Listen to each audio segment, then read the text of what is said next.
everyone, and welcome to another episode of the Truth and Data Podcast, where each week we talk about a digital forensics topic. This week, I am so stoked to have one of my favorite, most energetic, awesome people joining us, Dr. Gerald Auger. Hi, Jerry. Hey, Jessica, how are you? Great. And today, what I really want to talk about, which is really what Jerry's blown me away with, and this feels so backwards. Usually I have a guest on your show. I So know it's I feel reversed. It's awesome. It's awesome. I get to ask you the questions today. But the reason that I've been on Jerry's show before is because Jerry has a community that he's built called Simply Cyber that handles not just digital forensics and incident response questions, but everything in cyber. He's a GRC specialist, but beyond that government risk and compliance, he really has built this amazing community around all of cybersecurity.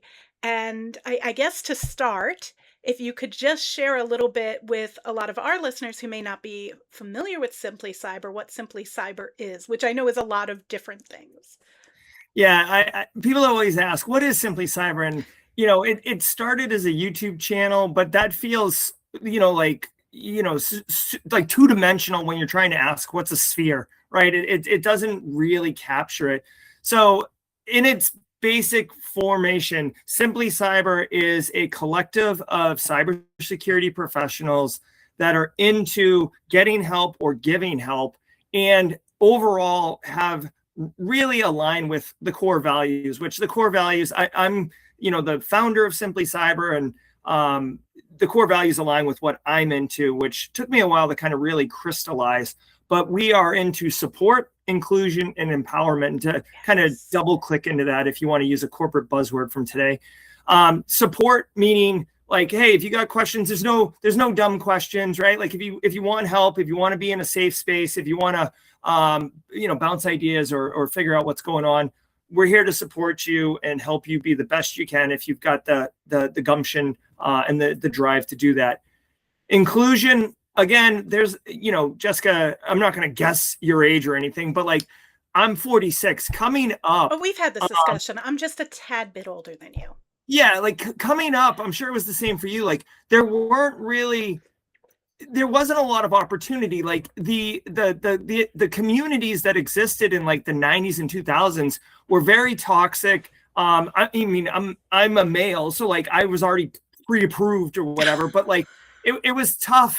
It was tough to get access to information and learn and all these things. And if heaven forbid you're in a demographic that wasn't supported or included, you had an even tougher row to hoe. So for me, inclusion is super important. So if you want to be there, you are part of it, and you will either get value and be part of the community, or you will self-select to remove because you're just not into what we're doing, which is being all about good times and not being toxic.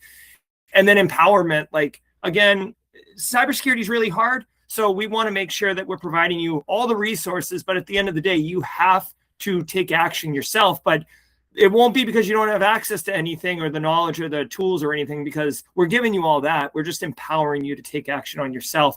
So with the Discord server, the YouTube community, the live streams, the produced videos, it's really just a whole ecosystem of content that all boils down to supporting those three core values.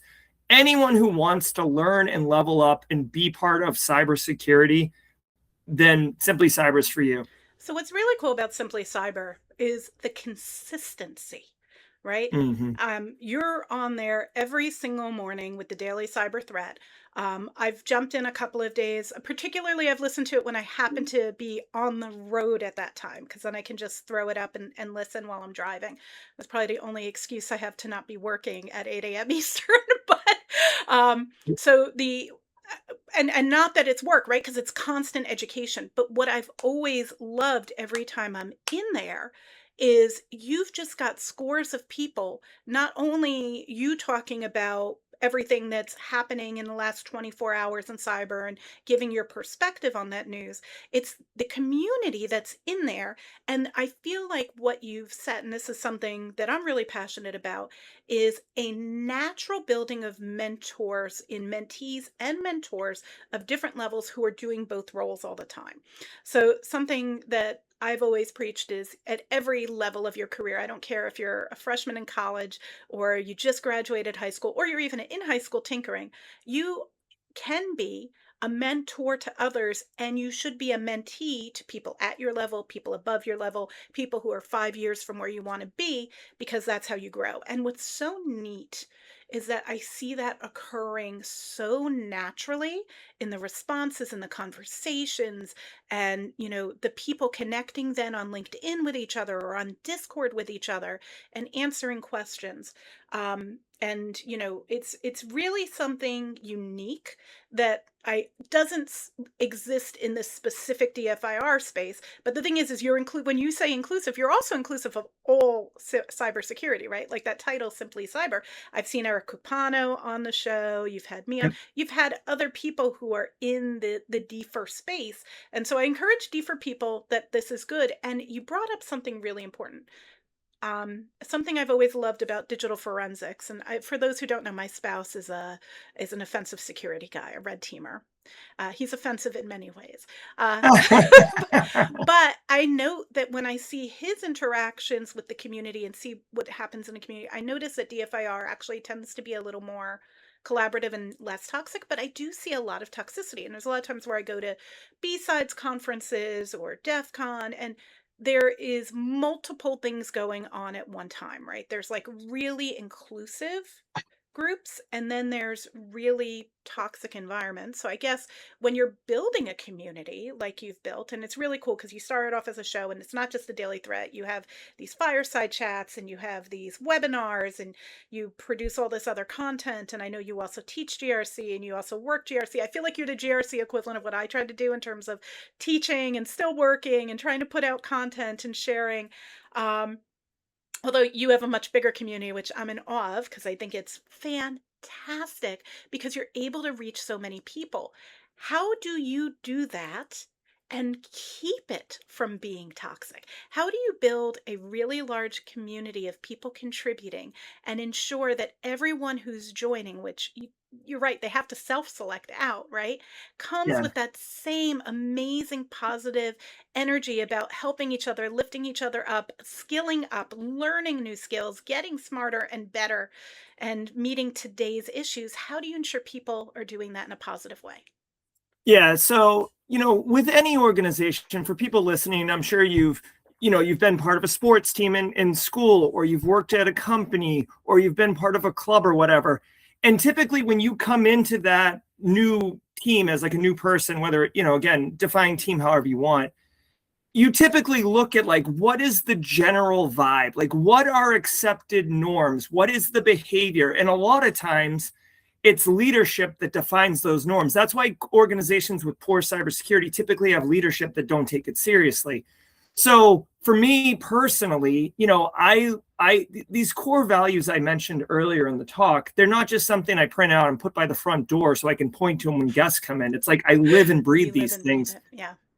Right. So, early on with Simply Cyber, we have live chat, we have comments, everything like that. And I try to promote that these are the norms. This is what's acceptable, and this is what's going to happen here. And, early on, I had to intercede with certain, hey, that's not okay. Like really like calling it out right away in live chat, like someone dunking on someone else. No, hey, that's not okay. User 5732. And, this is a warning. And if you can't handle it, like we're going to go. And a lot of times, I mean, we've had a couple people that were like just, made for anarchy. But for the most part, once you correct someone, especially with that public accountability, they realize like, oh, okay, like I can't do this. This isn't acceptable. And then they'll refactor what they're doing. Once we did that for a little while, naturally, people who enjoyed that, aligned with that, and wanted to be not power users, but like were really bought into the community and what I was doing, they kind of floated to the top. So then I empowered them with moderator permissions and, like they have permissions to basically act on my behalf. And they started, I don't want to call them like lieutenants or something like that, but like they started not preaching, but like living the same core values and demonstrating that these are acceptable norms. So now I have a leadership team that is constantly involved and setting tone, which then there's a second tier of people that are like super users or super community members that also live that. So just by virtue Right. of it, and honestly, Jessica, at this point in chat, when someone says it happens very infrequently, but when someone does say something,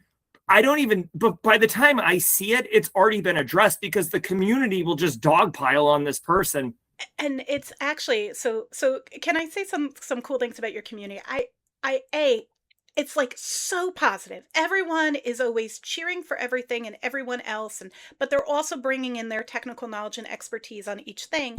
But it's also fun because you have implored all of these fun emojis and Yeah. the Oprah thing and just all of the like positivity. If anyone hasn't seen it, go check out any. I mean, there's hundreds of them, and there's thousands of people in the chat just like being so positive and so encouraging. And I love that.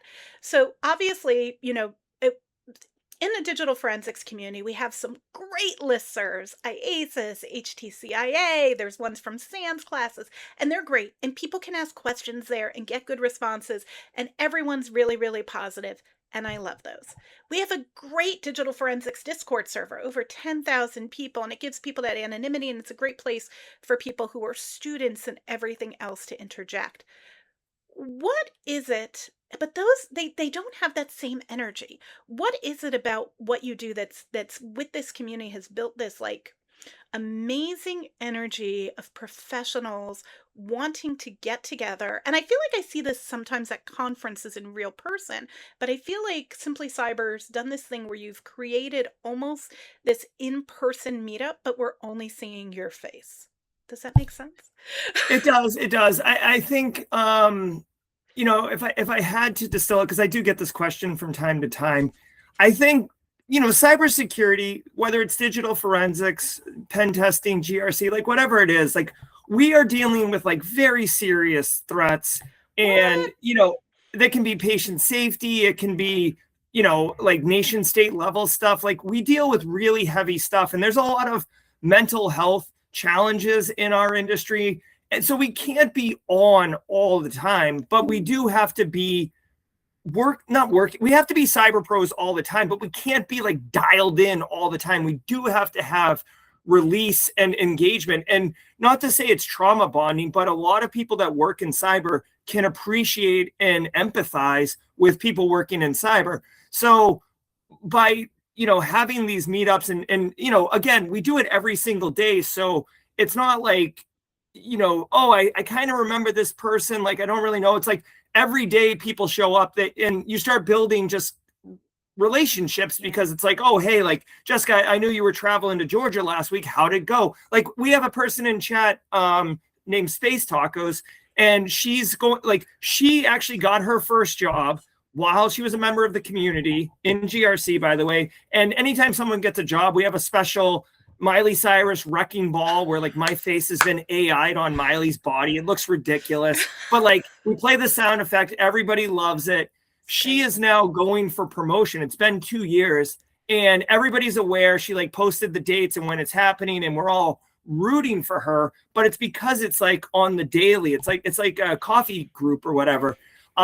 So by having that constant interaction, learning people beyond just the username, and kind of having a kind of a human element to it, it becomes very easy to want to get the updates and be part of it, and share your own story, not just to be heard and have your own kind of agency, but also to contribute into the collective and feed the system, if you will, or feed the ecosystem of what is Simply Cyber. So I love this because, well, first off, shout out to Space Taco. Congratulations on the promotion. That's awesome. It's pending. It's pending. She Pending. has I think Congratulations. she has her final interview in 2 days. But regardless, like making it to that level and getting into their first role and everything else. And that's a big part of community. People go on and on about you have to network, you have to meet people. I have this whole formula I do with my mentees as to how they should, build their profile and start being public, and so that they can build community. And I'll tell you what I teach. I teach the Bagel Method. Have I ever told you? I don't think Bagel. I've No. ever said this. Okay, so when you're and this works in person or virtually, but when you see a group of people in person, if there are two people talking, you cannot form a bagel from that. You can't walk up and make it a bagel. It would be a triangle. That's a bad opportunity. If there are three people or four people, you can walk in and fill a bagel. And that's where you can walk in, not feel like you're interrupting, and start to take part in a conversation. Listen, add, inquire, and step back. But the whole idea is what you want to do is make bagels. So you want to actually close that loop so you've got a bagel. Online, this means being the third, fourth, or fifth commenter. After that, you're not in part of the conversation. Because if you're the third, fourth, or fifth, you don't want to be the sole commenter to start a conversation. You may want to be the sole commenter because there's something important to be said. But if you're the third, fourth, or fifth, you can be part of the conversation where people will reply to your comments and see them. And that's more of like how LinkedIn observably works, that if you're past that, you're not going to be in conversation. But in both instances, you can close the bagel, and that's a great way to know when is a good time to communicate.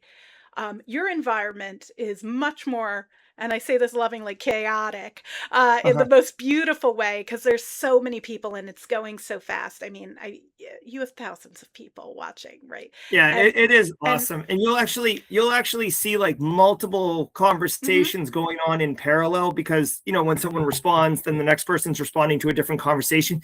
And those conversations do stay organized though, like that, because you're like, I asked Jessica a question, or I said, congratulations to Jessica about something else. And then like three things go by, and then Jessica chimes in, and now I see that she's responding to me. And yeah. And you know what's interesting too is because it is a visual public chat, and I put the chat on stream burned into the video feed yep, so everyone can see it on replay and stuff. Um, it allows people to jump into conversations or comment on it, but it lowers that barrier to entry where like you're trying to figure out like, am I contributing value to this conversation, or am I just mucking it up? Like even hmm, if like you're saying something that maybe isn't relevant or whatever, it doesn't disrupt the flow of the conversation because it's almost like an asynchronous conversation that is it's weird. It's asynchronous, but it is yeah. also synchronous. Yes. And what's great is if people have the same username on Discord, then you can kind of go back and forth with them too there. Um, so you also brought up something really, really important I want to ask you is I notice a lot of your community, you have that mentor mentee organization. There's a lot of people in your community who are looking to break into cyber. And you've Mhm. had so many guests on who talk about breaking into cyber. And I just feel like you would have some great advice. So what I'd love to know is just what your thoughts on, or what people could do to break into digital forensics, incident response, or cybersecurity generally. Yeah. So thank you, Jessica. And I know you do this quite a bit as well. I think right now in 2026, there is a lot of people, a lot of candidates out there who have kind of similar technical attributes, right? So you understand how networking is, you have a rough idea of operating systems, you have security plus. So, like, the foundational pieces that you have are not making you different in the market, right? And I always tell people, like, think about like if you've ever driven, like all of us here have driven down the road and driven by a car dealership, and all of us look at the car parked in front, right? It's like the cool pickup truck or the hot Corvette or whatever. None of us are looking back to the tree line where the parking lot backs up to and looking at that, Sprinter van that's parked up by the tree line, right? And it's just the reality of the situation. So what you need to do as a practitioner or as an aspiring practitioner is you need to get your car parked in the front of the Yeah. parking lot where people are driving by, because it's not like an axiomatic fact that took me years to get or in my head baked on, because I grew up thinking this was true, which is why I work so hard. We don't live in a meritocracy, okay? Like the valedictorian works hard and graduates number one, but the person who graduated 15th is just as marketable, and they spend a lot of time networking, and they're going to get the job because no one knows how the valedictorian is great. So what I always tell people is, yes, you got to maintain the things, but it's much easier to get a job through the side door than it is through the front door. Mm-hmm. And it's not to say that you're getting the job because your buddy's hooking you up with a job. It's just you find out about the opportunity. And another thing, at least in my experience, Jessica, I'd be curious at your thoughts on digital forensics, but like in my experience, if I have an open job, and I've hired, multiple people over the years, like when I have a job, I have a need now. So like Right. if I know someone that can do that job, I want to get them in the job now. I Right. don't want to spend a month with HR getting it listed and then a month of interviewing and then a month of negotiations and all this other stuff, which I know that that's the process, and it might sound like unfair to people who are like, that's how I go. This is why networking is so valuable. And you don't have to be like this incredible thought leader, million subs on LinkedIn or whatever. Like just engage, let people know what you're up to. And the final thing I'll say is personal brand, right? And that might make you sound cringy, but like, listen, if you want to be a SOC analyst, right? Everything about you online should tell me that you are wanting to be a SOC analyst. So like if you've done some pen testing in a different lab, and you've done you did this like summer program as an IT person, right? Like that's all great information, but make sure that you're shaping the narrative of all that experience into why you're great at being a SOC analyst. So when I go through with my mentees through their resume and tear it apart, which is usually where we start, the rule is we're trying to make it digital forensics forward. So Yes. it may be great that you scooped ice cream when you were 16, but how does that relate to this? And if it doesn't relate, let's pull it out. If we can find a way to relate it, where maybe we talk about your ability to handle people when they're in a bad situation or something like that, that actually can pertain, but we need to find the right parts of what you were doing. The actual scooping of vanilla doesn't help you in digital forensics, but being able to deal with people on their worst day is something that is really, really important in our field. And I'm going to tell you something that you do, and I've caught you do it 4 times so far in this conversation, that would make you amazing at digital forensics. And I credit it probably to you also being an educator who also does training, but you use great analogies. Oh, And thank you. when we're taking complex topics and we have to relate them to CISOs or generals or chiefs of police or the public or a jury or a judge, the most important thing is making the technical content understandable, and you just naturally share an analogy with almost every answer you give. And I just want to say you would be so good on the stand with Thank you. that. Yeah, I'm happy to know that the digital forensics community welcomes me. Well, of course, that's why you're here. And I really love the way that you're promoting this. And we in digital forensics would say we want you to be different, right? DFIR. And because you have to Love that. stand out to get the interview, right? You're with millions of people applying online. I even told my kids this, right? My kids who are in completely different fields. I have a son. Now, this is where we get into our age, right? He's in environmental science. And I told him, I said, you're submitting all these resumes. Drive down to the Cornell Biological Research Field and go talk to them in person. Let them know you dropped an application. Guess what? That's where he got hired, because he went down and spoke to them. And that's really, he's got an awesome internship. He's like gutting birds to figure out what fish they ate. Wow, that's intense. Well, it's science. I mean, this is all like part of his science studies, but it's It he does sound a sends little forensic-y, though, just saying. maybe seeing what species had been eaten. Yeah, I mean, He sends me weird you're pictures. analyzing the post-mortem of the eating of the animal. Well, yeah, and he does research papers, and we do research papers. But enough about my kid. The whole point is you have to go meet the person, message the person, look and see who knows somebody, so they can send the message and say, hey, so and so, who I know from such and such, just just applied for this position, they're worth the interview, right? And if you can get someone to do that, or you reach out directly to the person, tell them why you're interested in the role, tell them that you applied. As soon as you apply, you need to be telling somebody you applied. And the other thing is if you think you can look once a week, you're dead. Because, like you said, you want to hire someone right away, and there's so many applicants. In Yeah. a lot of situations, if you don't apply in the first 24 hours, you're too late. You have to be doing it quick.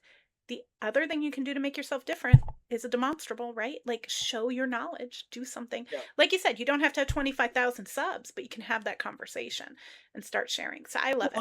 100%. And one other thing that I think is like super valuable to point out too is whether it's your resume or it's a conversation or something.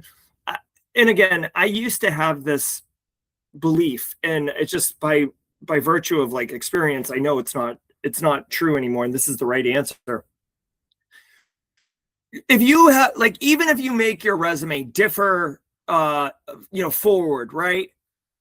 You need to like, basically you need to spoon feed the person reading that. Okay. So don't meet them halfway. If you meet them halfway, you're doing yourself a disservice. You need to go 99% of the way. And you need, like, basically your resume is the sticker on the car at the dealership trying to sell it. Like, what is it about you that's awesome?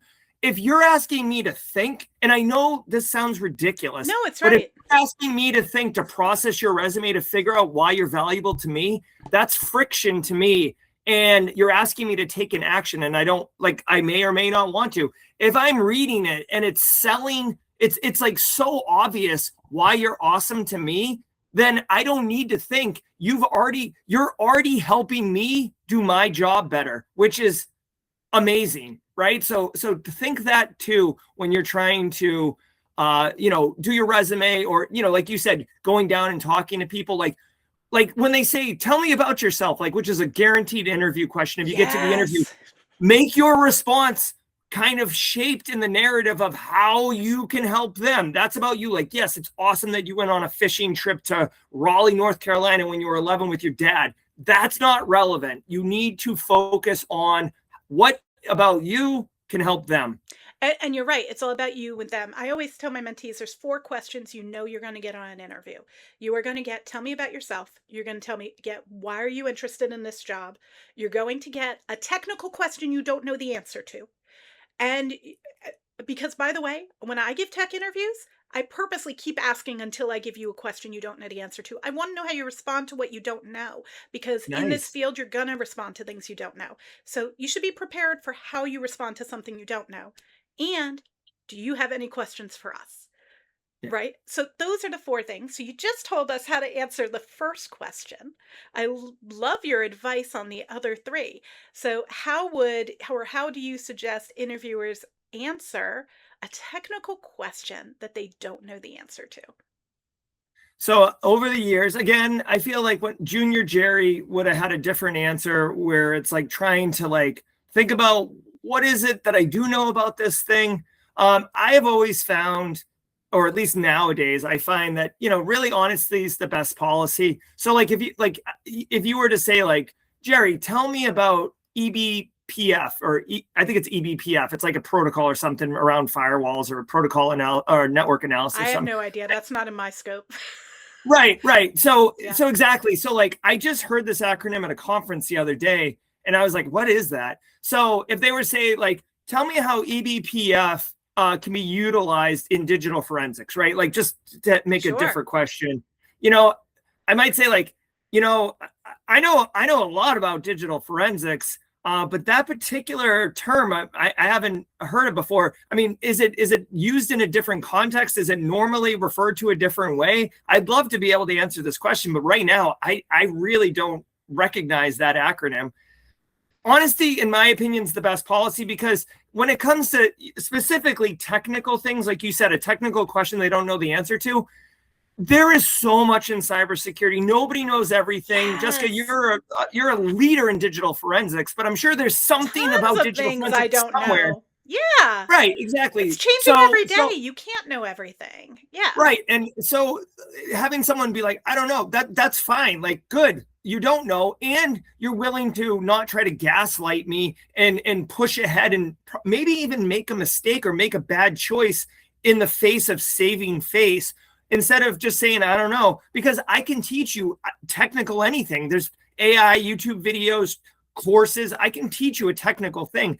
I can't teach you to not be honest, right? Like, or to be honest. So that's how I like to deal with that particular question. In fact, I had a candidate, we ended up hiring him one time. We asked him a question and he said, I got to tell you, I really don't know. I can't answer that because I don't recognize that technology. I haven't had any experience with it.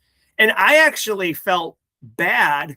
Like at the time, I remember feeling like, oh man, I feel bad asking him that question. I didn't set him up for success to be able to like, at least have a fair shot at answering this question. So yeah, what was the next question to expect? Yeah, well, I just want to break into that. I agree with you. The I don't know is important because we don't want folks who are going to try to steamroll to leadership or make shit up on the stand, oops, etc. That's really, really important. I would say as a follow-on, I always recommend that if someone can make a quick note about what that question is, research it, and then within 24 hours, send a thank you email with Yeah. information about it that they researched. Now you've made yourself different. And that is really, really a cool thing that you can do with that question. If I may just share one personal story, Please. one of my first job, like my first real corporate job, because I had to work construction when I first graduated, which was awful. But I went for an interview on Friday, or it was a phone call interview on Friday, and it was like we were going to meet on Monday. It was already known or whatever, and it was a software developer job. And they said, question. I'm knocking them all out. It's good. And they're like, do you know Perl? Now, Perl's a programming language. It was big in the late 90s, early 2000s. Yep. And I said, no, I don't know it, but I'll know it on Monday. And they're like, okay. And I spent all weekend learning Perl. Now, I was a computer science graduate, software engineer. So like picking up a new language isn't like wicked hard. So, but I spent all weekend learning it. And when I got there on Monday, I said, I learned Perl, and they're like, oh, and like, I got the job. Right. So like, making the, not just making the commitment, but actually executing on it thoroughly can be the difference between getting the job and not. I love that. Okay. Then the final interview question that you're going to get every time is, do you have any questions for us? What's your advice for that question? The answer is not no. Yeah, you should absolutely have questions. In fact, sometimes when someone says, I don't have any questions, I'm like, oh, like that is a negative. So the advice to people on that question, number one, make sure you're asking an appropriate question to the individual, meaning not like, hey, like, are you into like long walks on the beach? Like not that kind of inappropriate question. I mean, a question like, you don't ask the HR person interviewing you about like what are roles and responsibilities. You don't ask the SOC engineer who's interviewing you necessarily about what is the vacation PTO package look like, right? So make sure you're asking the appropriate question of the individual. But what I like to do, this is like a bit of a power move, is like, what does success look like for this role in 6 months? Right. So like you're showing A, that like you're thinking long term, B, you're wanting to understand what the challenges are so you can be able to deliver on those challenges. Or if there's if there's another round of interviews, you can incorporate those pain points into your responses going forward. I love those type of questions.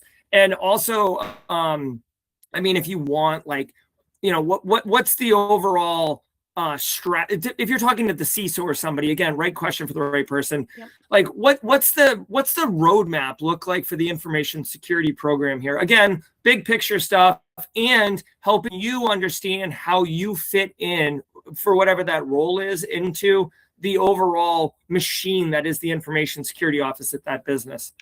I really love that answer. I'm going to give you an added thing that I like to do for that success answer. How do you picture success in 6 months? I like to end on the psychological trick of having them imagine me in the role. So I like to say, imagine that I am selected for this position.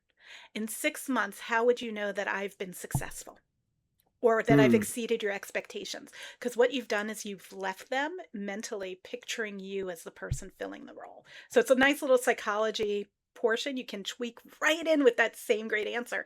But I love what you said about the right question for the right people. What you're going to ask on the tech interview is going to be different than the HR interview, is going to be different than the CISO interview. And I think that's so pertinent, right? Are we talking about strategy?